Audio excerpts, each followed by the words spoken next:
If the Photos widget on your iPhone says no photos available or no content available, don't worry. In this video, I'll show you quick and easy steps to fix it. So let's get started. First, make sure your photos are synced with iCloud. Open the Settings app, then tap on your Apple ID at the top. And choose iCloud. From here, tap on Photos. Make sure Sync This iPhone is turned on. If it's already on, try toggling it off.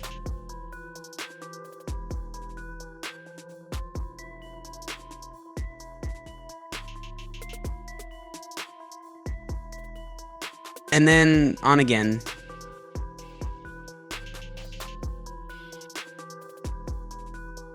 Open the Photos app and make sure you actually have photos saved on your iPhone. If there are no photos, the widget won't have anything to show. Try taking a few new photos and wait a moment to see if the widget updates. Next, try removing the widget and adding it back. Tap and hold the Photos widget. Then choose Remove Widget.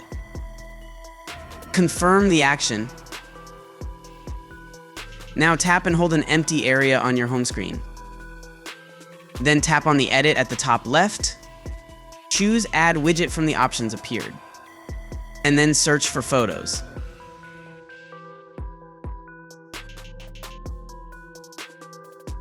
Add the widget again and choose your preferred size.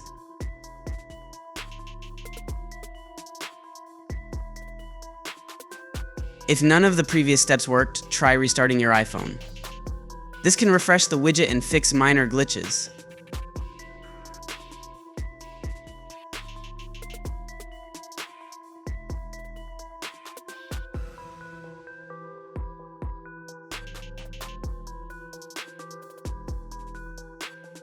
And that's it.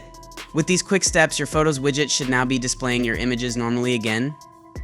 If you found this video helpful, give it a thumbs up and don't forget to subscribe to the channel and hit the notification bell so you never miss out on more tips and tricks. Thanks for watching, and I'll see you in the next video.